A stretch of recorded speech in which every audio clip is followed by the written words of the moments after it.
All right, let's get into this thing here. We're missing 2 people. What we, If you really want to insult who's someone, missing? call them Justin? Joffrey. Dustin and Justin. Dustin and Justin. Not this. Go find them, get them in here. I've already told them they're Yeah. in there doing the transmission. Tell them to hurry up and come on in here. Daniel, All right, so, okay, so one of the things that you got to recognize in the world of driving and riding is that speed costs money, right? If you want to go faster than a walk, you're going to spend some money, right? And all that. What? How many of you guys ever saw that that movie, The World's Fastest Indian? You saw that? Yeah. I don't remember what it's about, but I remember. That guy built his own pistons and everything. It was a true Oh, yeah. story. And he got on Bonneville Salt Flats, and his motorcycle was going like 240 miles an hour or something. It was really, he set a speed record on a motorcycle. And he just tacked all that together. What's up, Joey? I do 240 mile an hour wheelies. All right, I'll look for it. Bicycle. All right, we got F-150. Look at the popping noise under the front end. Yeah, that's. All right, that's okay. I guess. What you got here, you got to start at the beginning, where the rubber meets the road, right? Maybe that's an antiquated adage, but this right here is one of these things where they do equations and stuff based on tire contact on the road and all that. If the tires are touching the road the way that they're supposed to, you're basically going to have good solid tread, and you're also going to have not a whole lot of tire wear, and you'll also be pushing the water out of the way whenever you go through there. So the ability of the driver to maintain control of the car is tied to keeping all four of the tires on the pavement. Now, does everybody understand how sway bars work? How does a sway bar work?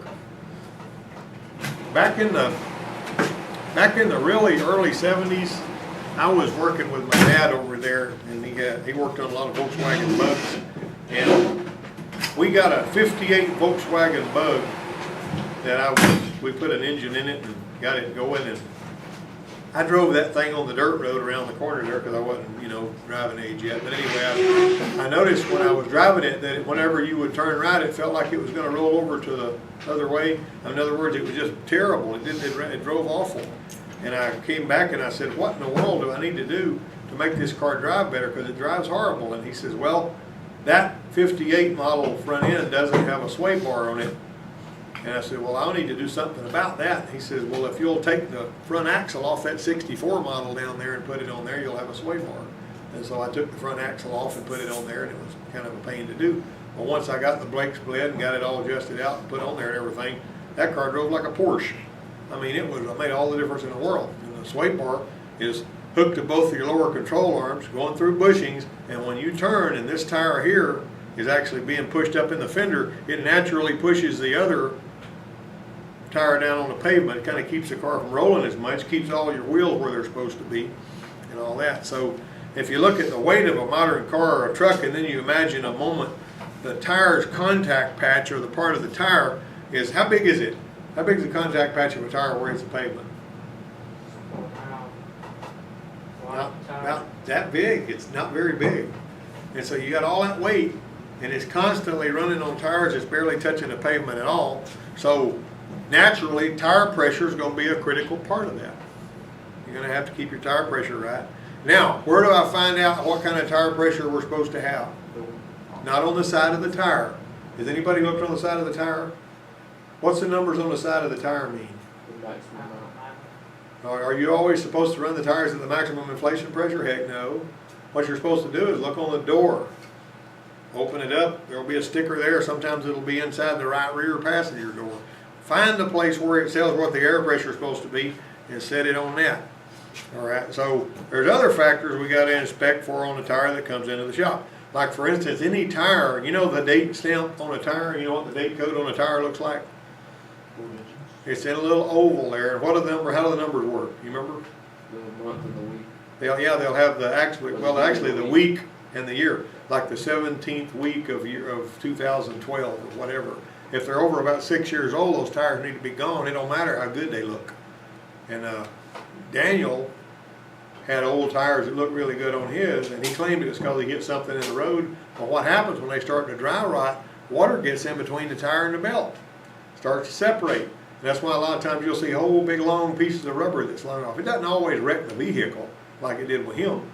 But I actually have had them throw rubber off because I was running tires that was a little too old on old pickups I was driving and stuff like that. But anyway, what we basically want to do, you look at abnormal wear, and abnormal wear, you've seen these before, underinflation, overinflation, and then you got proper inflation, giving you a nice even wear. On the black car, the little Honda that we were looking at over there, he had this, you had the tire on the left rear was in terrible shape, the tire on the right rear was in worse shape than that one. The two front tires didn't look all that bad, but the rear tires had been put on last October, it was a year ago, and the front tires were put on this past January. And that was how fast it had wiped those tires out. Now really, we should have been checking the alignment or before now, you know, but I don't even know where she had those other tires put on there. But one way or another, we put her new tires on and we did an alignment, and your alignment numbers were, your toe was out in the back. So what happens when the toe is out? What's the physically going on when the toe is out of adjustment? You're dragging the tire sideways down the road. That's not going to last a long time, is it? Then you got to get your toe set right. You set the toe on the rear first. Couldn't set camber back there, but you could set toe. And then on the front, there wasn't any adjustment really but toe on that either. So we got the toe set, but now the steering wheel's crooked, so we got to go back and fix that. Anyway, now the tire can grip the road only when it's in contact with the road. What happens when it hits an obstacle like a pothole? All right, right now, that right there's a picture of a tire cutting water out of the way, right? Basically, if you ever hydroplaned, what'd you hydroplane for? What was the cause of it? You going too fast? I know, but even if you're not going too fast, you can hydroplane. I mean, you get on top of the water, and then you're just basically just skittering around, you know, and it can't do a whole lot of anything except hope that you don't hit something or go up under a tractor trailer rig. Or going on a curve. Yep.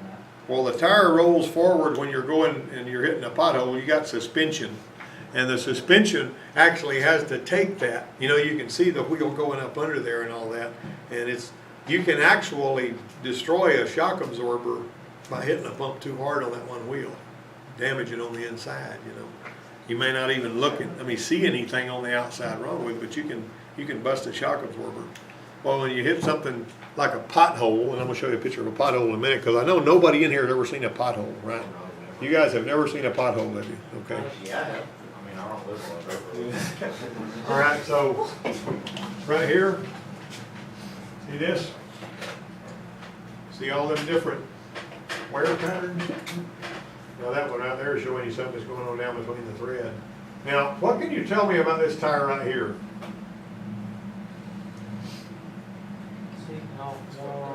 How does that tire differ from this tire? What would you say? What would be the name? How would you describe that? It's directional. Anytime you see those arrows like a tractor tire, they got to be put on there so that this arrow is pointing back the way the car is coming. Right? This one here is another directional tire. That one right there is a directional tire. So you got to be careful how you rotate those too. So if you got directional tires, pay attention to that and make sure you don't rotate them so that you got them on there backwards. Have you ever seen anybody take a tractor tire and put it on the wrong side, on the rim the wrong way, so that the cleats are pointing forward on the bottom of the tire instead of back? You know what happens then? As soon as you start to try to dig out, it spins down. It don't go nowhere. It gets no traction. So anyway, be particularly about those. Now that's a pothole. When you drive over the edge of that pothole, what happens? The tire tries to fall out from under the car, and then the car, boom, you all felt it. You go over a pothole, it just makes you sick. Have you ever missed a speed bump until after you were already bouncing over it, you know? I mean, that's, you know, makes you sort of be concerned about that too. Okay, so this moving mass is taken by the spring, passed onto the vehicle, and the occupant feels it and hears it. Now, energy cannot be created or destroyed. What is that? You cannot create or destroy energy. What is that law? The first law of thermodynamics, right? You cannot create or destroy it. You can trade mass for energy, or sometimes vice versa, but anyway, A little bit of the energy is dissipated through the spring in the form of heat, but it's not enough to prevent the car from acting like a pogo stick. So back in 1901, a guy named C.L. Horrock came up with a design that was used hydraulics to dampen energy, but it only worked in one direction and it was not really all that great. But there was another guy named Claude Foster, and he came up with this thing called the snubber. Now here's springs and shocks, you've seen those before. What's this suspension, by the way, on the right? What kind of suspension is it? Don't go to sleep on me back there. Huh? McPherson? Struts? I mean, what do you call this kind of suspension? What's the official name for it? Forward, Huh? Short arm, long arm. Short long arm, rather. SLA. That's short long arm suspension. You got a long arm, you got a short arm. The long arm is always on the bottom. And the bottom part down here is your unsprung weight and all that kind of stuff. All right, now over here you got McPherson strut. See, that's the two different types of suspension there. Now back in the early days of the Model T, they put these leaf springs on upside down on the front. That was something Ford did. But a spring's not a shock. Right? All right. Some struts, though, have got enough of a nitrogen charge in them to support the car.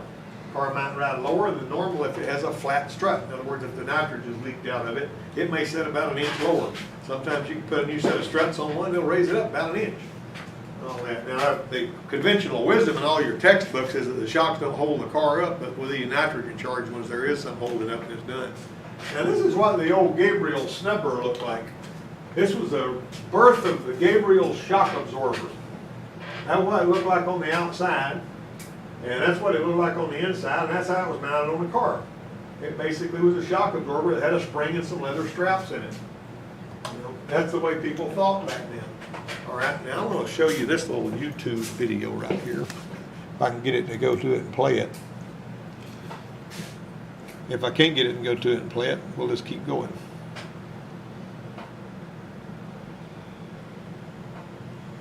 It's real short, like 10 seconds. But it's taking forever to load. It's still loading. Give it a second. Here we go, 10 seconds. All right, watch it. Here we go. Now watch.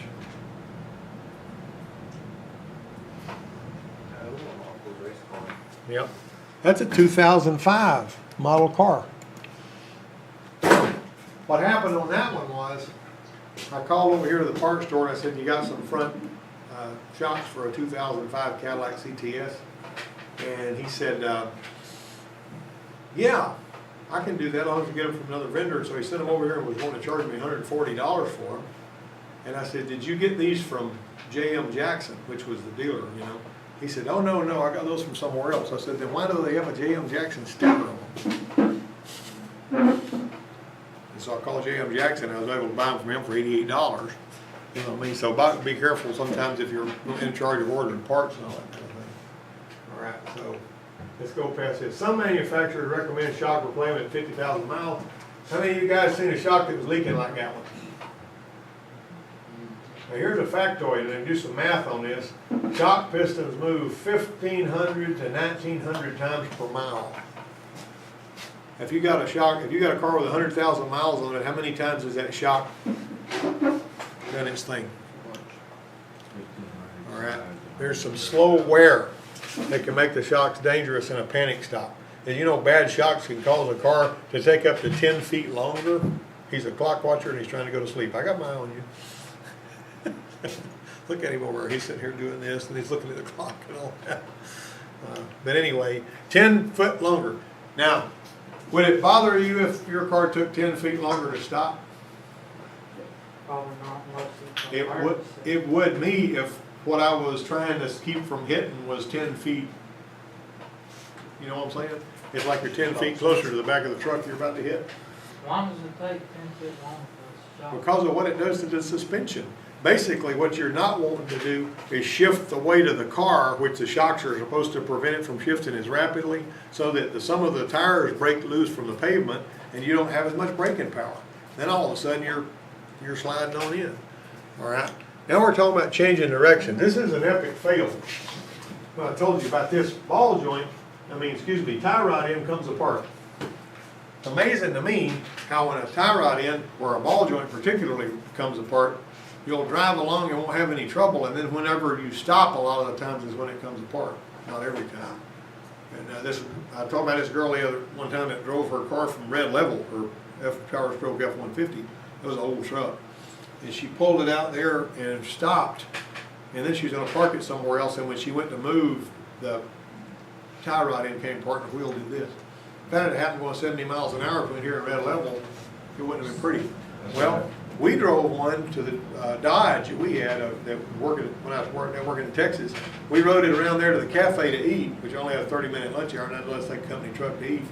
And we drove it back, bouncing all over those things. We had a big iron bumper on the front of that thing. And when we pulled it into the shop that night, after it had been moving around the yard, the lower left ball joint popped, just broke in half, so that you could tell where it had been cracked for a while. And the bumper of that truck hit the ground like a ton of bricks.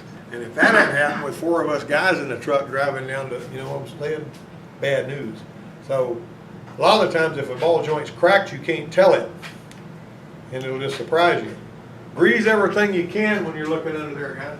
If it's got grease fittings on it, wipe that grease fitting off with a rag, get your grease gun and pump 2 or 3 squirts of grease in it. You know what I mean? We ain't got to lose on that. Make sure you do it. All right. Look around everywhere. Now this one right here, what is this? It's hanging down here. What is it?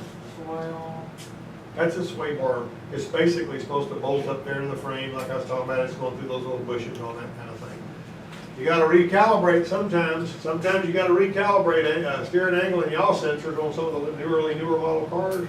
If necessary, you need to recalibrate. And then you test drive. Now when we test drive this morning, what did we find? You and me, yeah, on the Honda. Crooked steering wheel. It's terrible if you got new tires and you've had a fresh alignment and you drive out of there because the guy didn't test drive it and you find out your steering wheel is jacked out of shape. You can't see the gauges good. You know what I'm saying? All right. So what do you guys think about that? Did anybody besides Jonathan go to sleep? All right. All right then. So this is the end of the fiscal year. So we'll be able to take off like a rocket as soon as the fiscal year starts back up. You ready for that? I don't know what you mean by that. Huh?